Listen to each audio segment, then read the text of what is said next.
Donc, le foyer chrétien, lieu de témoignage.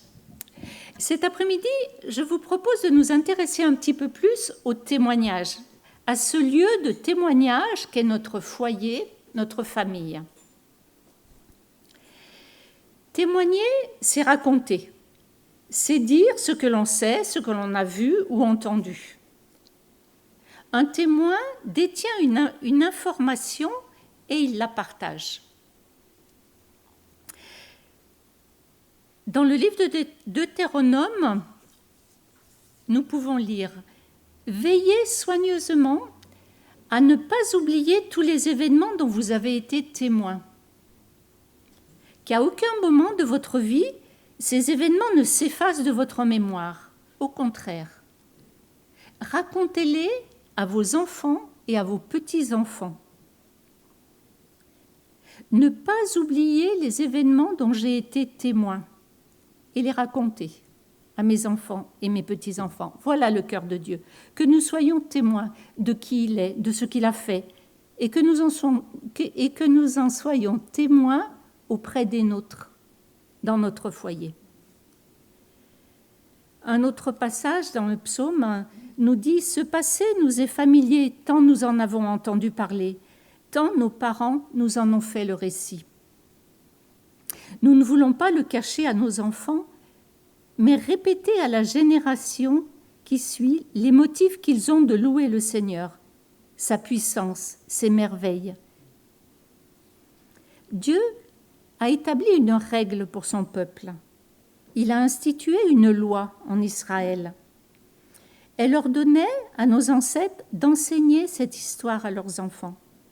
Et ainsi, la génération qui suivrait, celle des enfants à naître, la connaîtrait à son tour et pourrait répéter à ses propres enfants de mettre leur confiance en Dieu, de ne pas oublier ce qu'il a fait et d'observer ses commandements. Il y a beaucoup de passages dans la Bible, et principalement dans l'Ancien Testament, où il est question de raconter aux générations suivantes ce que l'on sait. Le cœur de Dieu, c'est qu'on le connaisse et qu'on le fasse connaître. Les parents feront connaître aux enfants, à leurs enfants, combien tu es fidèle.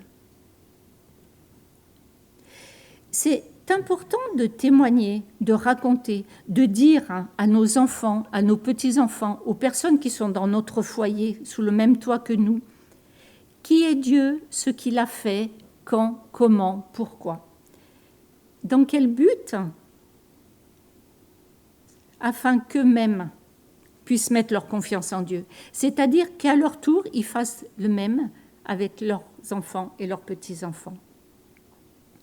Un autre passage dans Joël nous dit « Faites-en le récit à vos enfants. Ils le répéteront à leurs propres enfants pour qu'ils le transmettent à la génération suivante. » J'aime cette notion de transmission générationnelle. Chaque génération a la responsabilité de transmettre les enseignements de l'Écriture. Et Dieu nous a confié, à nous, parents, cette belle mission de transmettre ce que l'on sait de lui, ce que l'on a vécu avec lui, ce qu'il a fait, ce qu'on a vu. C'est en quelque sorte un héritage, quelque chose de précieux qu'on transmet à la génération suivante. Transmettre, c'est raconter, expliquer, démontrer, informer, témoigner, vivre. Et c'est cette responsabilité que Dieu nous a confiée en tant que parents pour que nos enfants puissent mettre leur confiance en Dieu. Dieu nous confie nos enfants pour un temps, pour qu'on prenne soin d'eux, pour qu'on les éduque, pour qu'on leur apprenne à choisir, à être, à faire.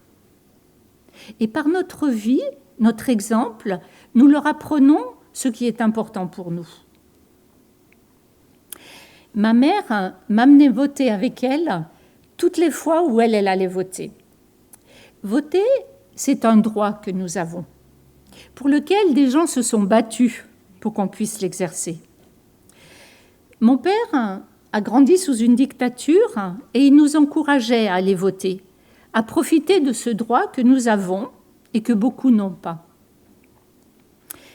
Cette valeur, je l'ai transmise à mes enfants et je les amenais avec moi chaque fois qu'on allait voter.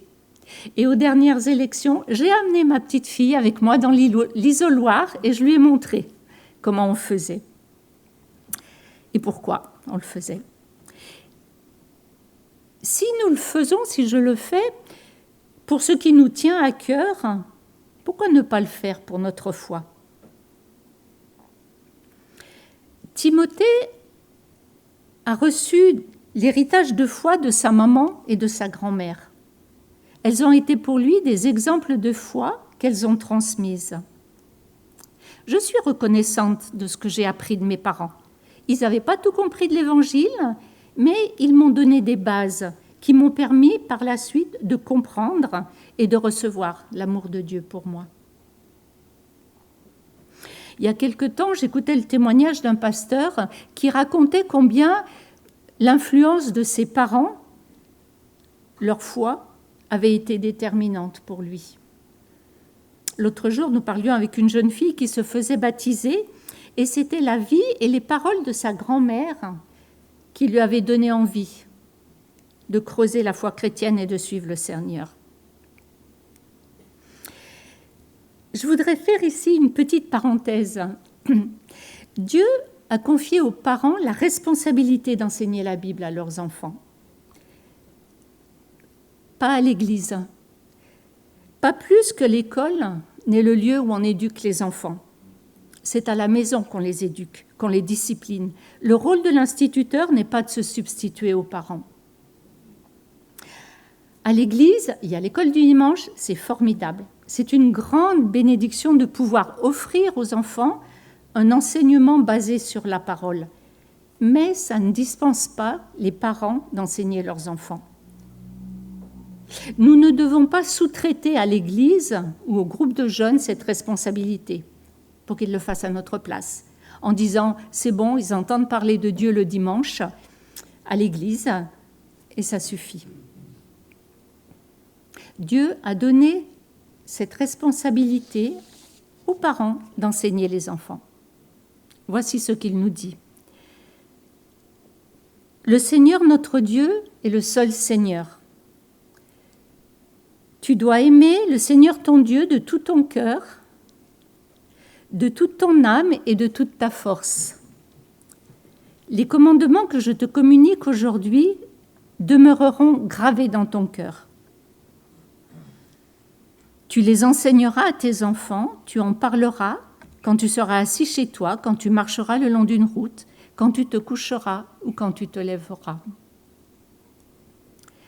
Ce que Dieu nous demande, c'est de l'aimer, lui plus que tout, de le mettre à la première place, de garder ses commandements inscrits dans nos cœurs, de les graver, c'est-à-dire, ils sont là, ils sont profonds, et de les vivre.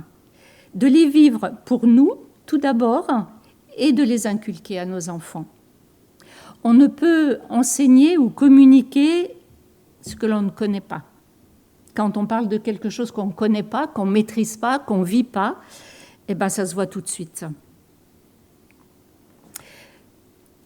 Les enfants, notre entourage, nous voient vivre jour après jour.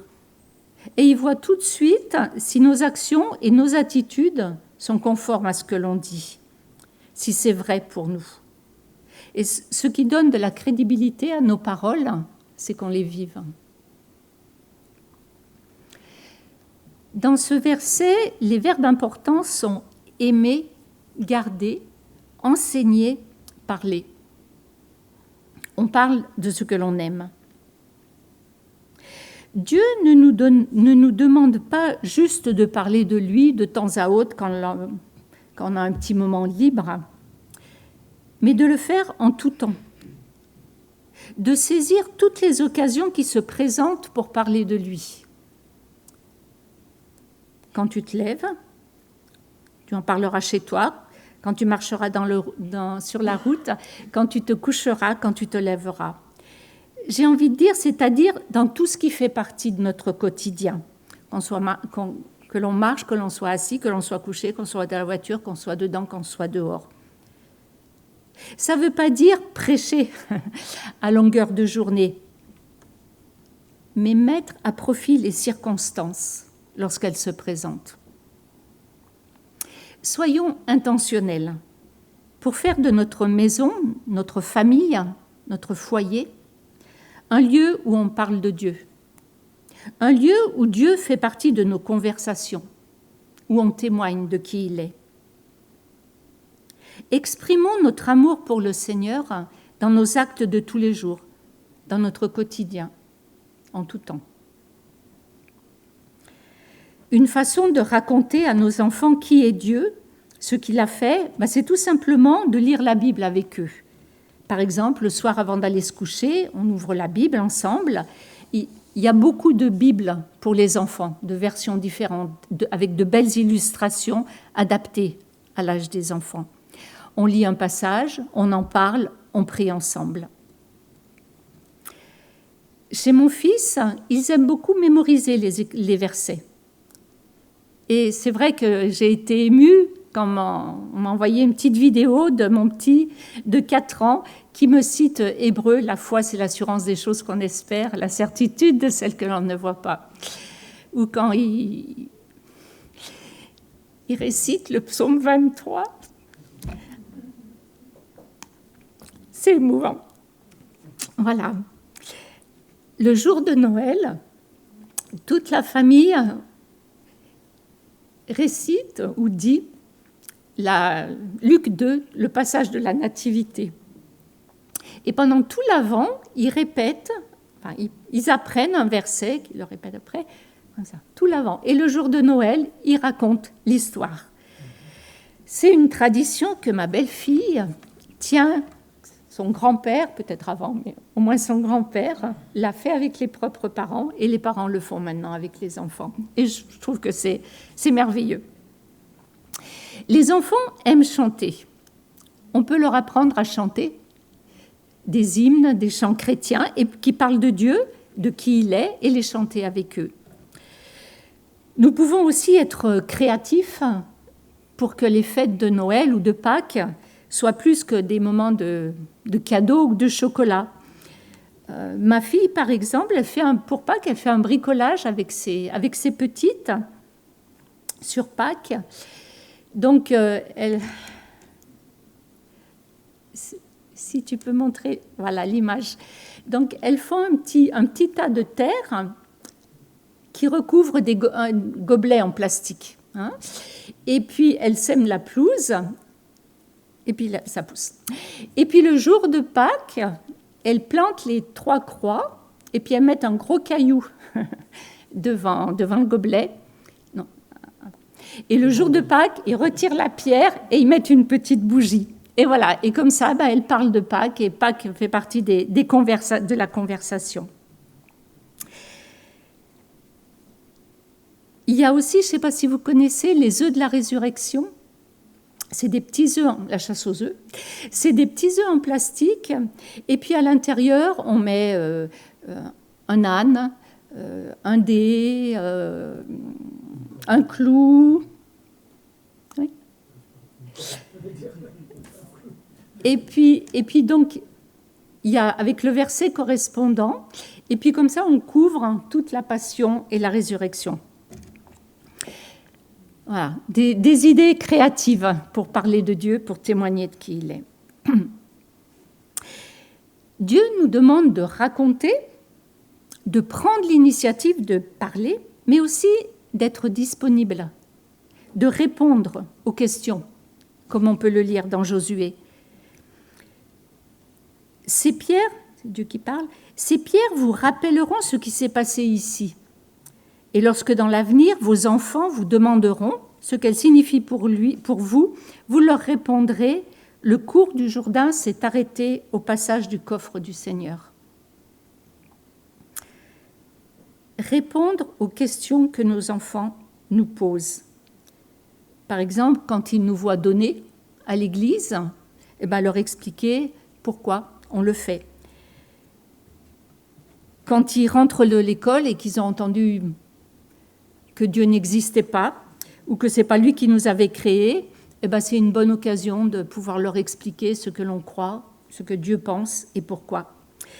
Un jour, ma fille est rentrée de l'école et puis elle nous dit ma copine, j'ai une copine qui a 13 frères et sœurs. Alors ça a un petit peu suscité notre curiosité. Et en fait, c'est une famille plusieurs fois recomposée et au total, il y avait autant d'enfants. Donc on a pu parler un petit peu avec elle de la famille.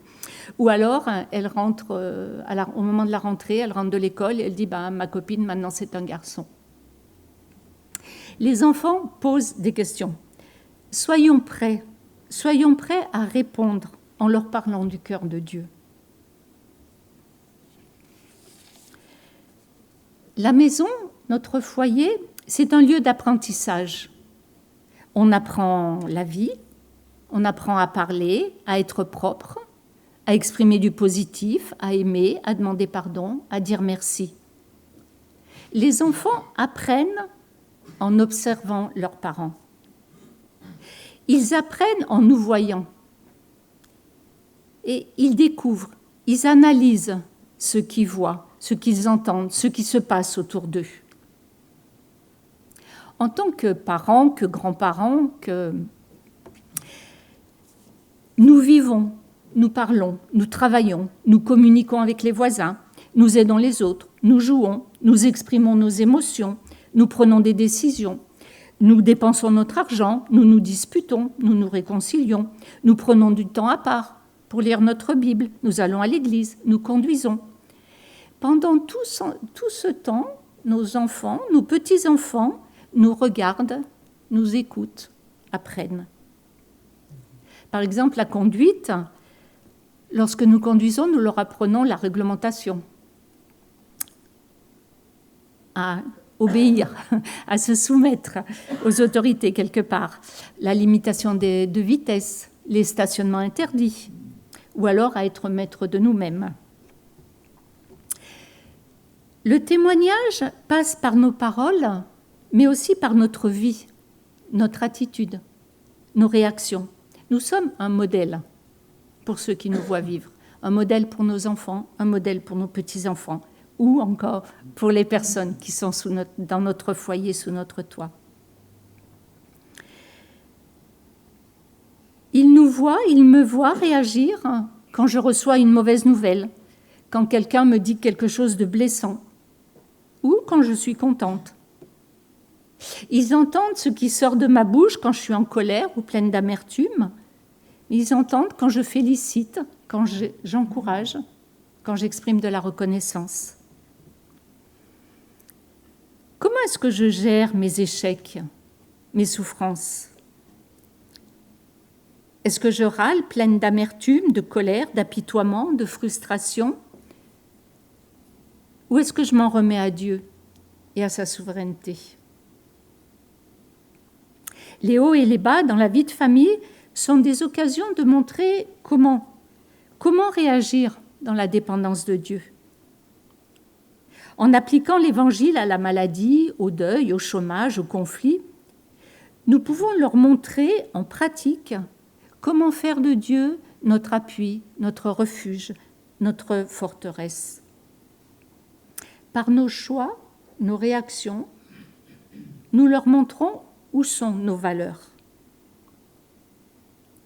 Mon papa était quelqu'un de très généreux. On n'avait pas beaucoup, mais il disait qu'il y avait toujours quelqu'un qui avait moins que nous. Et j'ai beaucoup appris. Aujourd'hui, quand je rentre dans une boulangerie et que je vois quelqu'un qui mendie à la porte, je lui achète une brioche. Une fois, j'étais avec mes enfants et puis on achetait une glace et puis il y avait à côté de nous un petit garçon qui comptait ses pièces et puis il n'avait pas assez. Donc j'ai acheté une glace pour ce petit enfant. J'ai appris, en voyant mon papa, la joie de donner. Nous avons parrainé un enfant du CEL avec la dîme des allocations familiales. Et les enfants savaient que nous donnions une partie de l'argent que nous avions reçu pour eux pour qu'un petit enfant puisse manger, aller à l'école, entendre parler de Dieu. Quand j'étais enfant, chaque fois que nous prenions la voiture, mon père priait pour remettre le voyage au Seigneur. Nous le faisons aussi. J'ai vu, j'ai appris, j'ai transmis. Lorsque nos enfants, nos petits-enfants, nous voient vivre, qu'est-ce qu'ils voient comme étant nos priorités? Lorsqu'ils nous entendent prier, que nous entendent-ils demander? La bouche exprime ce dont le cœur est plein. Qu'est-ce qui sort de ma bouche quand je m'exprime? Comment est-ce que je parle à mon conjoint? Comment est-ce que je parle de lui quand il est présent, mais aussi quand il ne l'est pas? Comment est-ce que je parle à mes enfants, ou encore mes petits-enfants, les membres de ma famille? Comment est-ce que je parle des voisins, des gens de l'Église? Veillons à dire du bien plutôt qu'à dénigrer, à soutenir l'autre plutôt qu'à le critiquer. Si je devais donner deux mots importants pour notre vie et notre témoignage au sein de notre foyer, je dirais aimer, aimer même si, aimer malgré tout, et pardonner.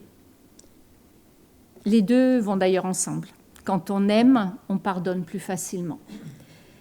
Et Dieu, dans son amour, nous offre le pardon.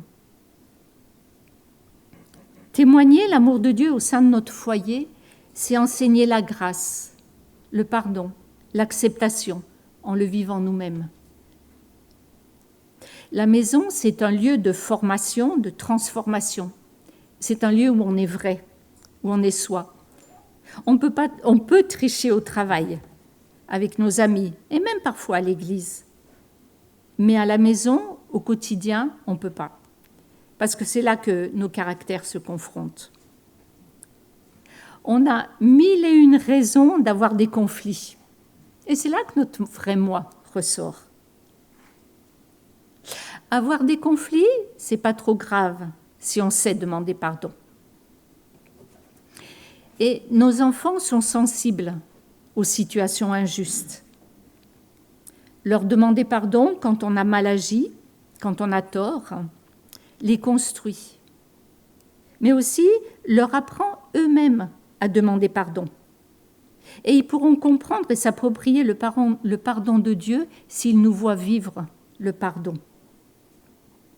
Combien de fois ai-je demandé pardon à mes enfants ou à mon conjoint devant les enfants? La maison, c'est un lieu d'apprentissage où on apprend à aimer, à demander pardon et à dire merci. Nous sommes un modèle, des exemples vivants pour nos enfants, petits-enfants, personnes qui vivent dans notre foyer. Ma fille Anne m'a envoyé un message il y a quelques jours où elle me dit « Je suis en train d'élever 3 petits disciples et modeler Christ au quotidien dans ma famille. » Et c'est vrai, c'est ce que l'on fait. Une façon de témoigner de l'amour à nos enfants a été de leur fixer des limites. Par exemple, les paroles vulgaires, même si ça devient très courant d'en dire, nous avons décidé qu'on n'en utiliserait pas à la maison. Et on a dit, ouais, mais tout le monde en dit. Et on a dit, oui, mais nous, on choisit de ne pas en dire. La télé, les réseaux sociaux, il en est beaucoup question en ce moment. Je ne pense pas qu'interdire soit une bonne chose, mais plutôt choisir avec eux ce qu'ils regardent et quand, et expliquer pourquoi on ne les laisse pas regarder ceci ou cela. Leur apprendre à réagir à ce qu'ils voient et à ce qu'ils entendent. Puis adultes, ils feront leur propre choix, ils feront ce qu'ils veulent. Mais notre rôle, c'est de les préparer à prendre les bonnes décisions. Ce n'est pas toujours facile de devoir dire non. Non à telle sortie, non à telle lecture, non à telle fréquentation, telle tenue vestimentaire. Ça peut nous coûter, et ça coûte. mais on le fait pour le bien de nos enfants. Un soir, notre fille était au lycée, et puis on était tous autour de la table en train de souper, et puis elle racontait sa journée, et puis à un moment elle nous dit « Mes amis m'ont dit que ça se voyait que tes parents t'aiment parce qu'ils te disent non. » Pour sa copine, que des parents puissent dire non était une marque d'amour, et elles enviaient ma fille pour cela. Donc fixer des limites, expliquer pourquoi on les fixe, c'est communiquer de l'amour, c'est témoigner de l'amour.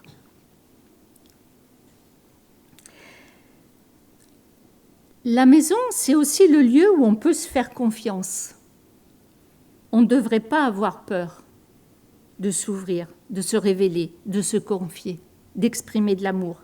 Et là aussi, ça s'apprend. J'ai appris à dire « je t'aime », à dire « Dieu m'aime », « Dieu t'aime ». Tu as de la valeur à mes yeux. Tu as de la valeur aux yeux de Dieu. Nos enfants ont besoin de l'entendre et nous, de le dire. Pour les anniversaires, nous avions pris l'habitude de faire un tour de table et puis d'honorer par une parole d'appréciation la personne qui célébrait son anniversaire. Et chacun devait dire ce qu'on aimait de cette personne. Et nos enfants aimaient beaucoup ce moment. Ils attendaient le moment. Il y a quelques années, j'ai eu l'occasion de participer à une petite fête d'anniversaire dans une famille que je ne connaissais pas trop. Je logeais là-bas pour une conférence, puis on m'a proposé de me joindre à eux. C'était l'anniversaire du fils, un homme de 35 ans. Était présent son épouse, son petit garçon, sa maman et ses beaux-parents. Et je priais, je disais, Seigneur, aide-moi à comment leur communiquer de la valeur, comment leur communiquer de l'amour. Et puis je me suis entendue dire, à la maison, nous avons l'habitude pour les anniversaires de dire ce qu'on apprécie chez la personne. Est-ce que ça vous dirait de le faire ? Alors au début, bien sûr, ça a été un gros blanc. Et puis son épouse a commencé, et puis on a fait le tour. Et sa sœur, elle a dit « Oh, mais moi, j'ai jamais réfléchi à ça. » Chacun s'est exprimé. Chacun a dit une parole positive, valorisante sur Teddy. Il pleurait. Essayez d'imaginer un grand gaillard en train de pleurer dans les bras de sa maman et de son beau-père. Il leur a dit « C'est le plus beau cadeau que vous m'ayez fait. » De retour à la maison, celle qui a dit « J'ai jamais réfléchi, j'ai jamais pensé », elle raconte à sa grande sœur qui n'avait pas pu être présente, et elle lui dit oh, « Marie-Carmen nous a demandé de dire quelque chose de bien sur Teddy. Et de moi, toi, tu aurais dit quoi ?»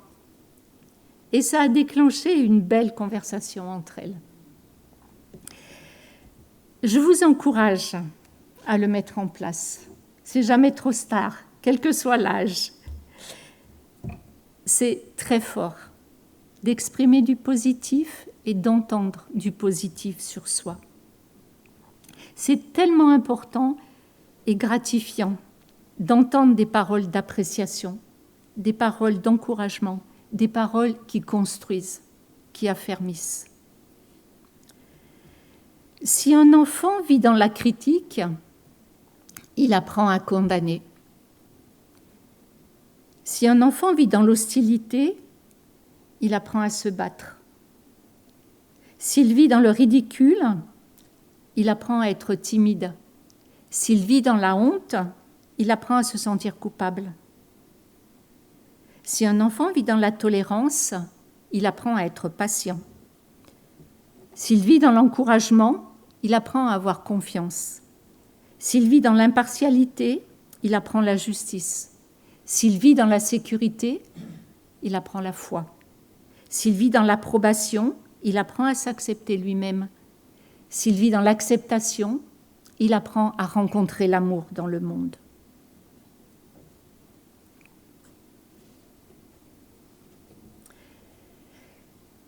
témoigner de Dieu à nos enfants et nos petits-enfants pour qu'ils mettent leur confiance en Dieu et qu'à leur tour, ils transmettent à leurs enfants.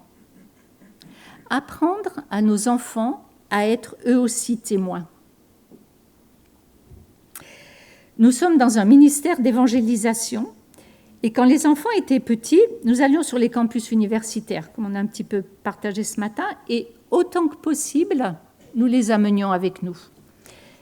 Nous avons toujours considéré notre engagement missionnaire comme étant celui de la famille, pas celui du papa, des parents, mais celui de nous tous.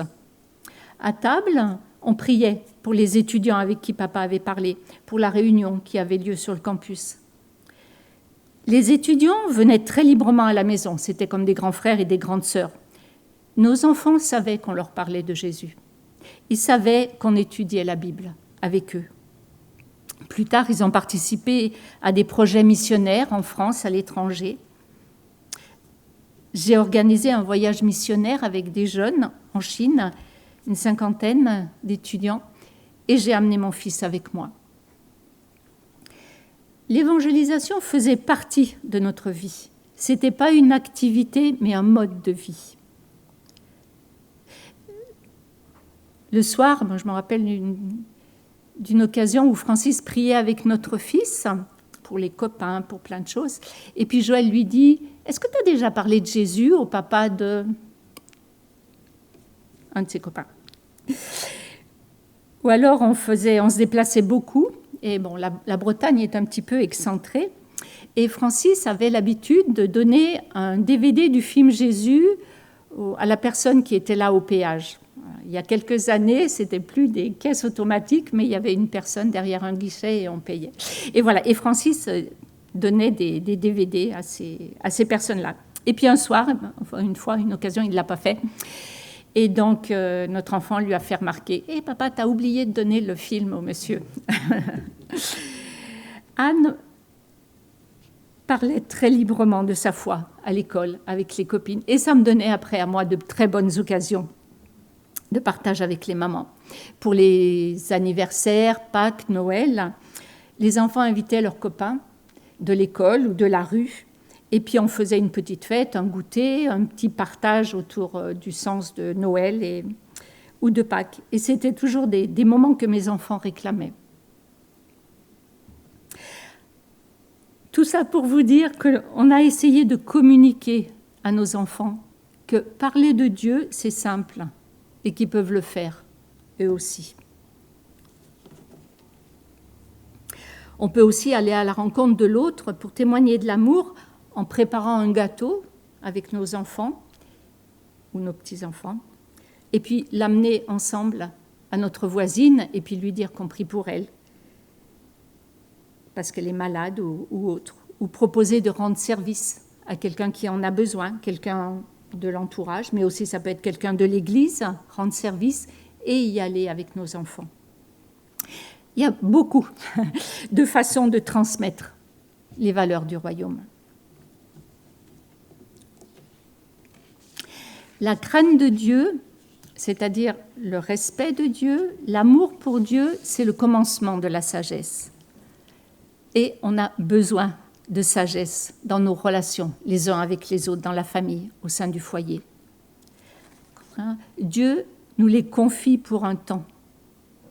Il nous fait confiance pour qu'on leur apprenne à grandir, à s'affermir, à bien réagir aux aléas de la vie, à faire de bons choix par l'éducation qu'on leur donne.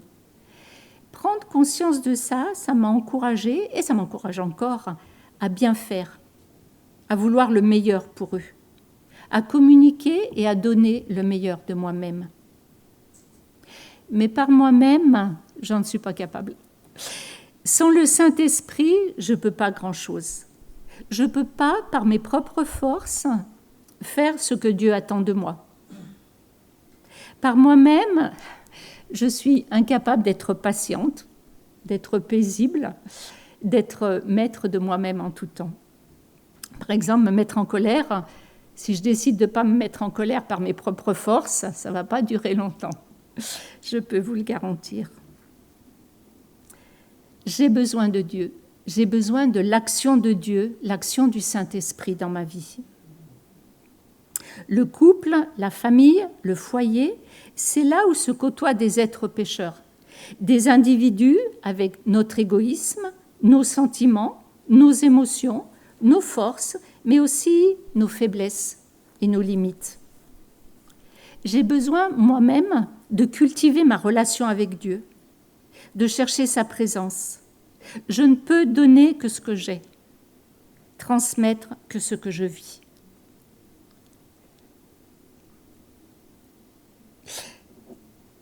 Peut-être que vous êtes en train de penser, c'est bien tout ce qu'elle partage, mais moi, je n'ai pas d'enfant. Et oui, c'est vrai.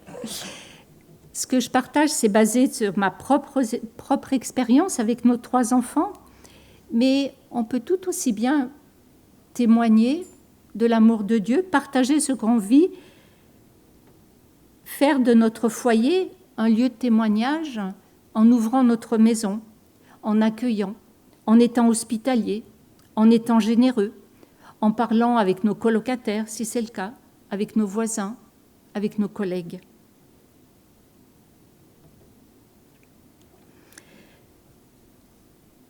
Nous avons à la cuisine, au-dessus de la table, une petite sculpture. Moi et ma maison, nous servirons le Seigneur. Avec le prénom de chacun des membres de la famille sur les petits personnages. Mes enfants ont grandi avec ça, sous leurs yeux, 3 fois par jour, pendant des années. Ce verset de Josué, c'est vrai qu'il est sur notre cœur. Quand nous sommes mariés, il y a 40 ans, quelqu'un nous a offert, à l'époque c'était une cassette, avec la chanson « Moi et ma maison, nous servirons toujours l'Éternel ». C'est lui notre Dieu, c'est lui qui nous a libérés. Une très jolie chanson. Et c'est vrai que, quelque part, j'en ai fait ma prière. Et puis, des années plus tard, une ancienne étudiante nous a offert cette sculpture, ce beau petit cadre, sans savoir toute la signification de ce verset pour moi. Et c'était un bel encouragement pour moi de la part du Seigneur. Aujourd'hui, nos enfants sont tous les 3 engagés avec leurs conjoints dans la mission. C'est avec beaucoup d'humilité que je vous dis ça, parce que je sais que c'est une pure grâce. J'ai rien fait de particulier, d'extraordinaire ou de spécial. Je sais que ça vient du Seigneur. J'ai fait ce que j'ai pu, ce que je croyais bon. Mais ce que j'ai fait, c'est beaucoup prier pour mes enfants et pour les conjoints de mes enfants, bien avant le moment des fréquentations. Et je peux que vous encourager à le faire, pour vos enfants ou pour vos petits-enfants. Priez pour nos enfants. Priez pour nos petits-enfants, priez pour eux, priez avec eux. L'apôtre Paul nous dit « Je me mets à genoux devant le Père, dont dépend toute famille dans les cieux et sur la terre. Je lui demande que selon la richesse de sa grâce, il fortifie votre être intérieur par la puissance de son Saint-Esprit et que le Christ habite dans vos cœurs par la foi.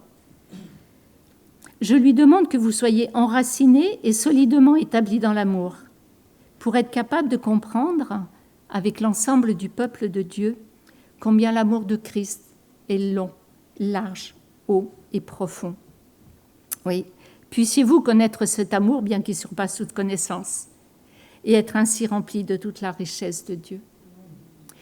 Mettre le genou à terre pour que chacun connaisse l'amour de Dieu. Et le faire littéralement. Et ce que j'aime faire, quand je fais cette prière, je mets le prénom des membres de ma famille.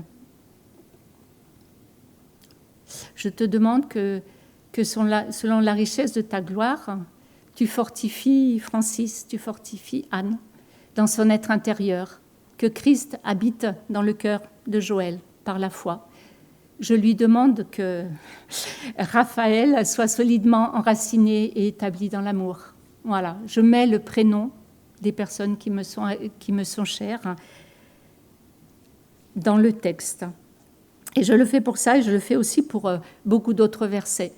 Je ne prie pas simplement « Seigneur, protège-les, bénis-les » et puis mais qui transforment leur cœur, leur caractère. Et je le fais à travers une liste de versets. Et je vous ai amené, qui est dans une petite pochette là, des petites cartes. Par exemple, ce sont des versets et on met les prénoms. Seigneur, je prie que Léa apprenne à être contente en toutes circonstances. Seigneur, je prie que, on va continuer, Abigaël, sache qu'avec toi tout est possible. Seigneur, protège Rachel et garde-la de tout danger. Voilà, mettre les prénoms des personnes qui nous sont à cœur, nos enfants, nos petits-enfants, dans le verset, et prier selon, avec la parole de Dieu. Et je crois que c'est très puissant. Prier pour nos petits-enfants et nos enfants. Ils savent que je prie pour eux. Mes enfants savent, et ils n'hésitent pas à me confier des sujets personnels. Et il y a une belle promesse qui dit, et que j'avais reçue pour moi personnellement, « Je vais répandre mon esprit sur tes enfants et ma bénédiction sur tes descendants. » Et je veux vraiment vous encourager.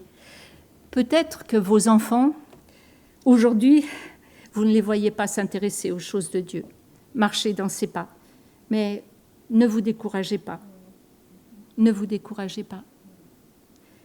Il y a un verset qui dit, Francis a mentionné ce matin, ce qu'un enfant aura entendu dans sa jeunesse, il s'en souviendra. Et puis il y a aussi cette belle parole que toute la parole de Dieu, elle retourne jamais à lui sans avoir produit tous ses effets. Elle germera en son temps. Et Dieu tient ses promesses. Je peux que vous encourager à continuer à prier et à prier et à prier, à persévérer dans la prière pour vos enfants, pour vos petits-enfants, pour les personnes qui font partie de votre foyer.